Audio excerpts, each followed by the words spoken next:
The smell of old cedar and lavender filled my grandmother's attic, a scent that clung to memory like dust to sunlight.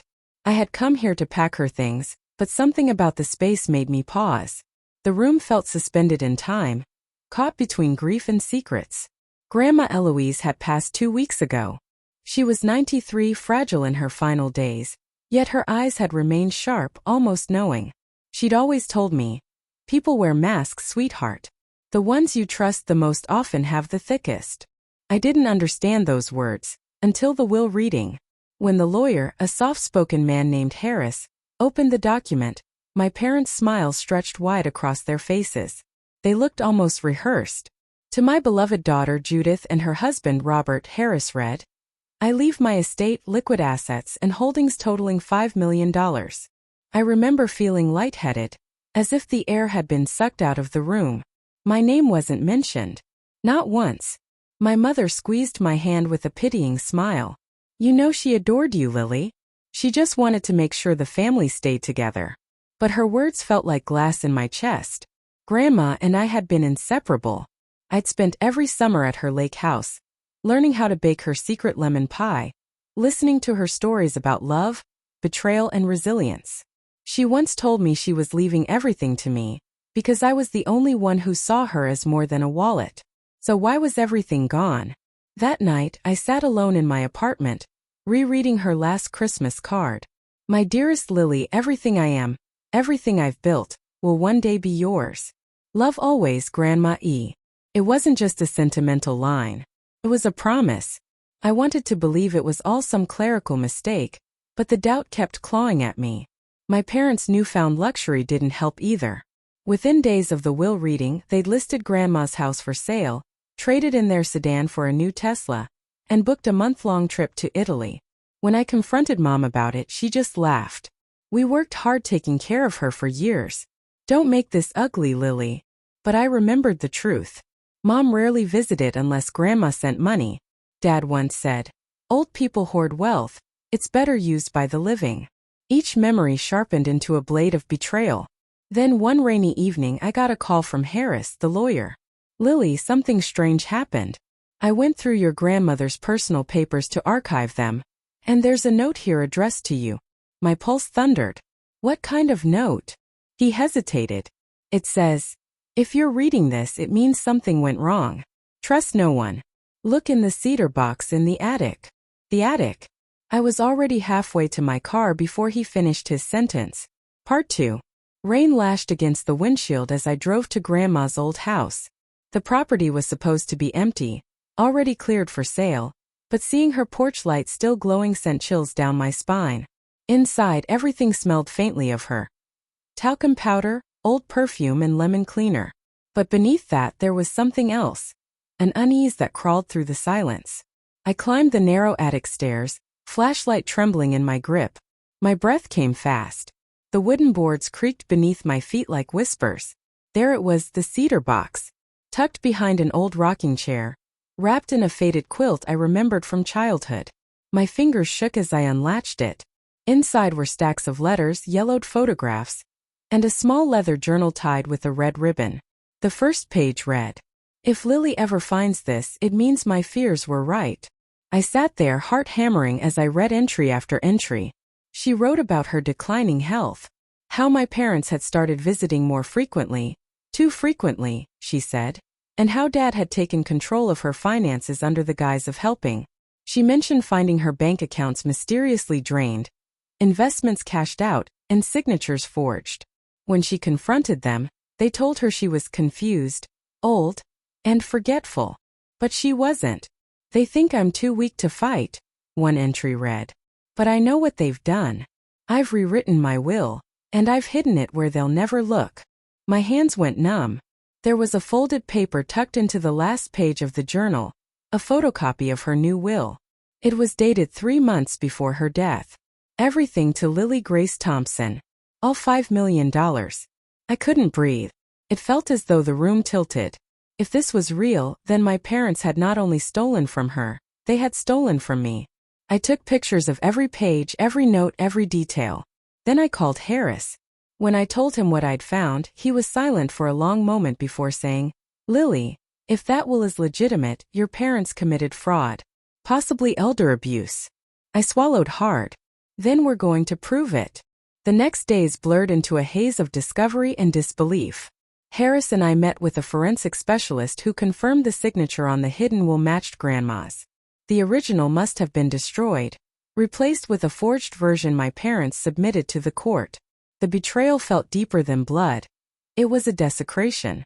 Every bedtime story, every Sunday dinner, every we love you had been a lie, carefully rehearsed for profit. Still, part of me hesitated. They were my parents. Could I really destroy them? Then I remembered Grandma's last entry.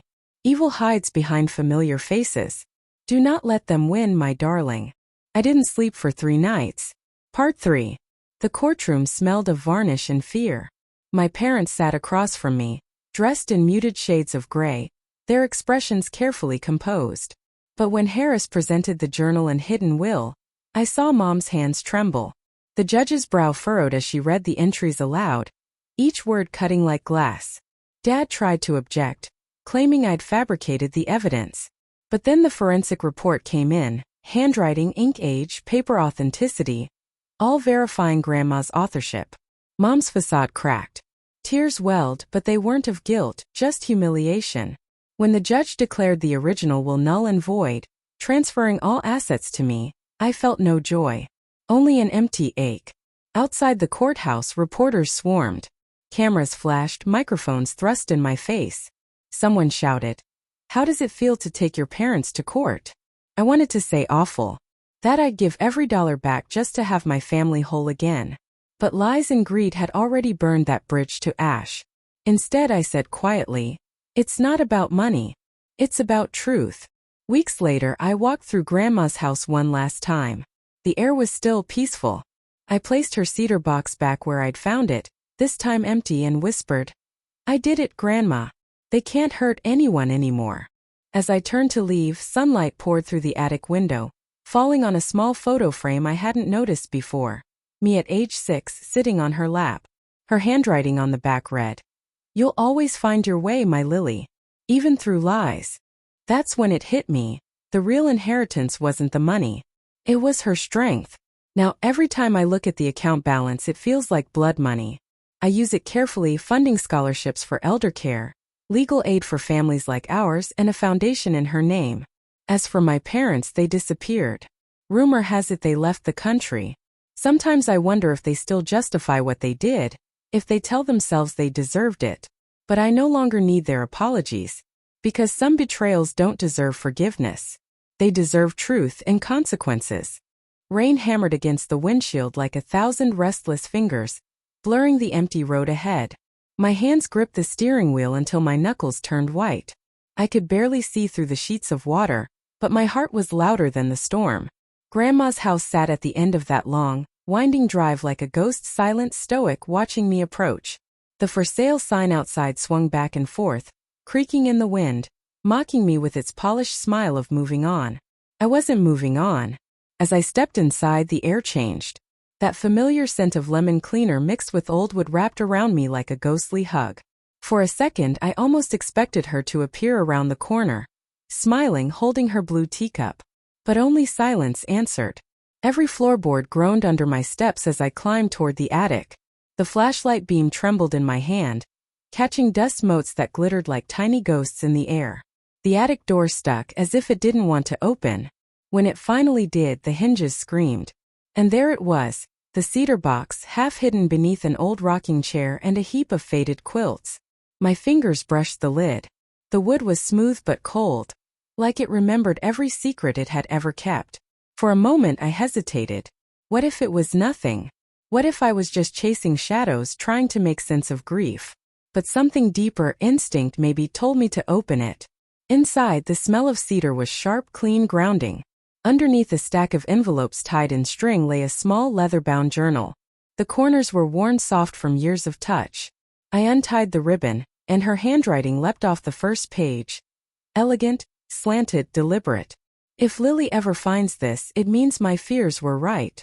The words made my chest tighten. Each page was a slow unraveling of truth. My grandmother's steady descent into suspicion, confusion, and heartbreak. She wrote about my parents' sudden attentiveness, their kindnesses that came wrapped in manipulation. She wrote about paperwork they insisted she sign when she wasn't feeling well, and how her accountant stopped returning her calls. She wrote about the night she found her checkbook missing, only for Mom to say, "Oh, don't worry, we're handling your finances now. It's for your own good." My throat burned as I read entry after entry. I thought love made you safe, but love makes you blind. I see that now. Tears fell onto the page, smearing her ink. I wiped them away, shaking. Then I saw it. A folded piece of paper tucked into the back pocket of the journal. It was a photocopy of her will, signed and dated in her unmistakable hand, 3 months before she died. Everything to Lily Grace Thompson. The room seemed to tilt, my breath catching in my throat. If this was true, then my parents had erased me, erased her wishes like I was a mistake. My flashlight flickered, the shadows breathing in rhythm with my pulse. I didn't even realize I was crying until the tears hit my hands. I stayed up that night in Grandma's attic, reading her journal cover to cover. The entries weren't just confessions, they were warnings. She'd written about overhearing my parents arguing in the kitchen, about needing the money before the hospital bills swallowed it, about fixing the will before it's too late. The more I read, the colder I became. It wasn't confusion. It wasn't dementia. It was betrayal dressed in care.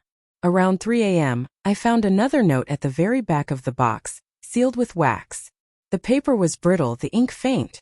"My darling Lily, if you found this, then the mask has fallen. They will tell you it was for the family, for love. Do not believe them. Truth is the only inheritance worth keeping." I broke then. The kind of sob that comes from the gut, raw and feral. I pressed the note to my chest and let the grief tear through me. When I finally stood, something inside me had shifted. I wasn't just her granddaughter anymore. I was her voice. The next morning I called Harris, my grandmother's lawyer. I could barely get the words out. I found her real will. The one she hid. There was a long pause. Then quietly, "Lily, bring everything to my office. Right now." The following days blurred into a sleepless haze of documents, specialists, and legal language that felt like poison. Harris sent the copies to a forensic analyst, ink tests, paper dating, signature comparison. When the results came back, he looked at me across his desk, eyes wide. "Lily, your grandmother's will is authentic. And the version your parents submitted to probate." He exhaled, shaking his head. "It's a forgery." I went cold. Completely still. Fraud. Elder exploitation. Everything Grandma had feared was real. "They could go to prison for this," he said carefully. "Do you understand what that means?" I did. But I also didn't. Because these were my parents, the people who tucked me into bed, who cheered at my graduation, who told me that family meant everything. How do you prosecute the people who made you? But then I remembered Grandma's voice. Evil hides behind familiar faces. For 3 days I couldn't eat, couldn't sleep. I kept seeing their faces at the will reading, calm, smug, triumphant, and the memory turned my stomach. Finally I made my choice. If I stayed silent, it would mean her truth died with her. And I refused to let that happen. The morning I filed the lawsuit, I stood outside the courthouse in the same raincoat I wore at her funeral. The sky was gray, heavy, as though even heaven was watching. When I handed the papers to the clerk, my hand trembled, but I felt something fierce underneath. Justice. I wasn't doing this for revenge. I was doing it for her. For the woman who taught me that kindness without courage was useless. That night, I drove back to Grandma's house again. This time I didn't cry. I stood in the attic, the journal open in my hands, and whispered, "I found you, Grandma. I found the truth." And for the first time in months, the silence felt like peace. The courtroom was colder than I expected. Maybe it was the air conditioning, or maybe it was the tension so thick you could almost taste it. I sat beside Harris, my hands clasped tight in my lap. Across the aisle sat my parents. My mother wore a navy blazer, pearls at her neck, the picture of composure. Dad's expression was harder to read, tight-lipped, eyes darting between me and the judge's bench. When they first saw me walk in that morning, they looked shocked, then angry. Mom whispered something to Dad, who shook his head slightly, jaw clenched. The gesture felt so familiar. He'd done it all my life when things didn't go his way. The bailiff called the court to order. And just like that, the past 2 decades of my life began unraveling in front of strangers. Harris started by presenting the journal, the pages that had become my gospel. His voice was calm, steady, as he detailed the timeline of Grandma's suspicion, the forged signatures, the revised will hidden in the attic. Mom leaned toward her lawyer, whispering frantically. I could see her composure start to crack. Dad just stared at me, cold, silent, unreadable. Then the forensic specialist took the stand. His testimony was brutal. The ink in the official will was 6 months newer than Grandma's recorded signature. The handwriting had inconsistencies that no natural variation could explain. The original document had been replaced. Each fact landed like a hammer. I sat there, heart-pounding, watching my parents' world crumble piece by piece. When their lawyer finally stood, his voice was sharp with desperation. My clients were under the impression that the will presented to the court reflected your grandmother's true wishes. If there were errors, they were administrative, not malicious. Harris rose immediately. Your Honor, my client's grandmother specifically wrote, and I quote, "They will tell you it was for love. Do not believe them." Gasps rippled through the room. Mom's hand shot to her mouth. Dad muttered something under his breath I couldn't make out. The judge's eyes hardened. Mrs. Thompson, Mr. Thompson, did you or did you not alter your mother's will? Silence. Then slowly Mom began to cry. She didn't know what she was doing, she said, voice trembling. She was forgetting things, confusing dates, calling people by the wrong name. We thought it was better this way. For the family. My stomach turned. For the family, I repeated quietly, my voice shaking. You mean for yourselves? She looked at me, then really looked at me for the first time in years. Her face was pale, makeup streaked with tears, but her eyes, they were hollow. Dad stayed silent. The only sound in the courtroom was the scribble of pens and the hum of the overhead lights. Finally, the judge spoke. This court finds substantial evidence of fraud, forgery, and undue influence. The estate of Eloise Hartman shall be restored in accordance with her true will, naming her granddaughter, Lily Grace Thompson, as the rightful beneficiary. My breath caught. It was over. But it didn't feel like victory. It felt like loss. Outside, reporters swarmed. Microphones thrust toward me. Questions hurled over flashing cameras. How does it feel to win? Will you reconcile with your parents? Do you plan to press criminal charges? Each question felt like a wound reopening. I wanted to say I didn't win. That no one did. Instead, I said the only truth I had left. It's not about money. It's about what she deserved. Then I walked away. A week later, I returned to Grandma's house. The for sale sign was gone. The air was still and quiet, filled with the familiar scent of cedar and lavender. I climbed to the attic again one last time. The light slanted through the small window, warm and soft, turning the dust in the air into glitter. I ran my fingers along the edge of the cedar box before setting it back where it belonged. She had built this place with love and strength, and I could finally feel both again. As I turned to leave, something on the floor caught my eye. A small silver locket half buried in dust. Inside was a photo of me at 6 years old, sitting on her lap. On the back, in her delicate handwriting, "You'll always find your way, my Lily, even through lies." Tears filled my eyes, but this time they weren't from pain. I whispered, "I did, Grandma." Life after the trial was strange. The money came with more responsibility than relief. I used part of it to set up a foundation in her name, the Eloise Trust, for families fighting elder fraud and financial abuse. Every time I signed a grant or reviewed an application, I thought about her. About how she'd taught me to bake, to read poetry, to listen when people spoke, not just to their words but to their hearts. And sometimes late at night I'd think of my parents. No prison sentence. Just exile. They sold everything and left the country. No calls, no letters. Maybe they're somewhere pretending none of it happened. Maybe they tell themselves they did it for love. But love doesn't steal. Love doesn't lie. And love doesn't bury a will. Some betrayals you don't heal from. You just learn to live alongside them. But in the quiet corners of my new life, when I feel the ache of everything I lost, I remember Grandma's strength. And I realize that what she left me wasn't just money. It was truth. And that's worth more than $5 million could ever buy.